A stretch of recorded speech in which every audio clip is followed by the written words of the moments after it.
السلام عليكم ورحمة الله وبركاته. ازيكم عاملين ايه؟ يا رب يكون كلكم بخير. النهارده راح نفرزوا الجوافة بطريقة جميلة جدا وهتعجبك.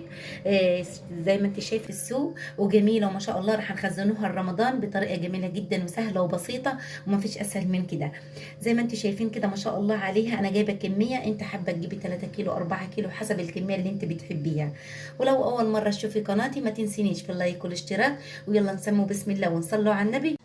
ما شاء الله زي ما انتم شايفين كده انا غسلت الجوافه يا جماعه ولينتها في ميه وخل مده ربع ساعه، وبعد كده غسلتها مره واتنين في ميه حلوه ما شاء الله. زي ما انتم شايفين كده معانا الجوافه البلدي ديت. يجيب الجوافه البلدي جميله جدا.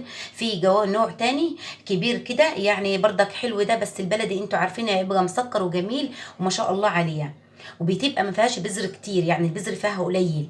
زي ما انتوا شايفين كده تجيبي الجوافه الجامده، ما تجيبيش الجوافه الطريه قوي عشان للتفريز تقعد معانا للسنه تحصل لهاش اي حاجه وتبقى معانا جميله خالص. احنا طبعا راح نقطعوها قدامكم. شايفين كده انا راح اشيل الجزء اللي من فوق ده. بسم الله الرحمن الرحيم كده، واشيل ديت. ايه راح اخزن الجوافه على نوعين، النوع اللي انت بتحبيه وتفضليه معاكي يعني خزنيه، بس انا راح اقول لك على الانواع دي جميله جدا. تخزين الجوافه يا جماعه تقعد للسنه ما تحصلهاش اي حاجه. وطبعا عشان رمضان، كل سنه وانتم طيبين، طبعا يجي رمضان علينا بخير يا رب. تقعد معانا الجوافه، راح تنفعنا في رمضان في ايام جميله خالص في رمضان. وبنحب الجوافه طبعا، ما فيهاش املاح ولا ما فيهاش اي حاجه، جميله جدا ومغذيه. زي ما انتم شايفين كده يا حبايبي ما شاء الله كده. ضفها تنظيفه جميله جدا ان شاء الله عشان ما اطولش الفيديو عليكم. شيلها حلو ديت كده كده. طبعا انا راح اعمل الجوافه بتاعتي كلها وان شاء الله ارجع لكم تاني. طبعا انا نظفتها وهي يا جماعه ما شاء الله زي ما انتم شايفين كده. شلت اللي من فوق ديت، اللي من تحت واللي من فوق نظفت. انا قسمت الجوافه. انا راح اخزن وهقطع. راح حابه اخزنها ثمره. زي ما انتم شايفين جايبه اكياس حلوه ونظيفه كده زي ما انت شايفه كده. بسم الله الرحمن الرحيم. على قد العصير اللي بتعمليه لبيتك تخزني، تطلعي الكيس على طول. تخزني على طول يا حبيبتي، ما تكتريش يعني في الكيس، على قد العصير بتاعك انت بس. زي ما انتم شايفين كده زي يعني نص كيلو كده محطوط في الكيس. تيجي تربطيه ربطه حلوه، بس اهم حاجه تطلعي الهواء منه زي ما انتم شايفين كده. خزيني كده. طبعا احنا منضفين الجوافه بتاعتنا ومنشفينها زي ما قلت لكم من الميه. اهم حاجه تخزني على قد عصيرك اللي بتعصريه لاولادك لبيتك، يعني زي ما انتم شايفين ما شاء الله. الجوافه ديت طبعا انا راح اقطعها قدامكم بطريقه سهله خالص وجميله. احنا خزنا يا جماعه ثمره. انا راح ديت انضفها زي ما انتم شايفين كده ما شاء الله. اقطعها كده بالطريقه ديت. بسم الله الرحمن الرحيم.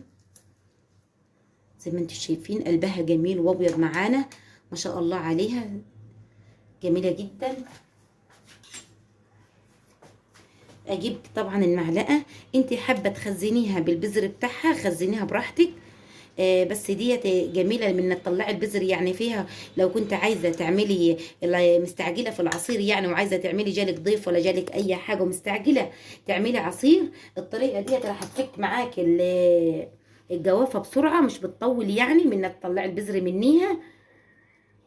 اما ممكن دي تاخد يعني مده، من نتيجه تفك تاخد معاكي مده، يعني تاخد معاكي ساعات كده لغايه ما تفك عشان محطوطه بثمرتها. اما دي ممكن تفك معاكي بسرعه. طريقه من نشيل البذر منيها وتقطعي كده زي ما انتم شايفين كده ما شاء الله. تعمليها نفس الطريقه دي.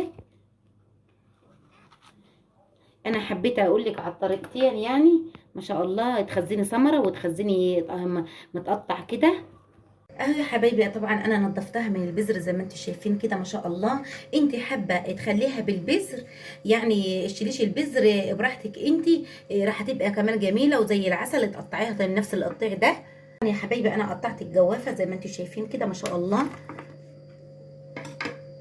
ونضفتها من البذر زي ما قلت لك. لو حابه انت تخزنيها بالبذر بتاعتها خزني. انا راح احط لها على كيلو الجوافه احط لها نص ليمونايه. نص الليمونايه تعصريها كده. النص الليمونه دي يا جماعه اللي زي الحاجه اللي بتحفظ الجوافه بتاعتنا، اللي ما تخليهاش معانا السود. انا حطيت نص الليمونه تقلبي حلو كده عشان كله يختلط مع بعضه زي ما انتم شايفين كده ما شاء الله. انا هخزنها في الكيس بتاعي. بسم الله الرحمن الرحيم. خلاص انا على كده خزنت الجوافه يا جماعه وحطيتها في اكياس، عبيتها زي ما انتم شايفين. تحطيها في اكياس حسب الكميه اللي انت تعمليها لبيتك، والهواء ده ما تخليش في الكيس فيه هواء خالص. وتحطيها في كيس تاني. انا حطيتها في كيس واحد وتحطيها في كيس تاني. ودي تطلعي على طول تعملي الجوافه ما شاء الله عليها جميله باللبن، وقوامها جميل ومغذيه وزي العسل، وتقعد للسنه ما تحصلهاش اي حاجه. تخزني 5 كيلو 6 كيلو وبراحتك انت في الكميه. الجوافه بتاعتنا الجميله دي تحط لها نص ليمونه على الكيلو كيلو الجوافه، نص ليمونه على كيلو الجوافه. اقول لك على الطريقه تاني وتقلبيها. حابه انت تخزنيها تقطعيها بالبذر بتاعها تقطعيها براحتك انت. عايزه تشيلي البذر براحتك برضك. هي جميله في الاتنين. الثمره دي جميله جدا يا جماعه. لو خزنتيها راح تعيش اكتر واكتر، يعني اكتر من ديت. هي دي صح تعيش، بس دي ما شاء الله بخيرها. ما فيهاش يعني داخلهاش ميه داخلهاش هواء، قاعده بخيرها ما شاء الله. وطبعا هتحطيها في كيس تاني عشان ما يدخلهاش تلج خالص. احنا منشفينها في المفروطه، ما فيهاش تلج ولا فيهاش ميه ولا فيهاش اي حاجه. ويا رب يكون عجبكم الصنف بتاعنا وعجبكم تخزين الجوافه، واشوفكم في صنف تاني باذن الله. والسلام عليكم.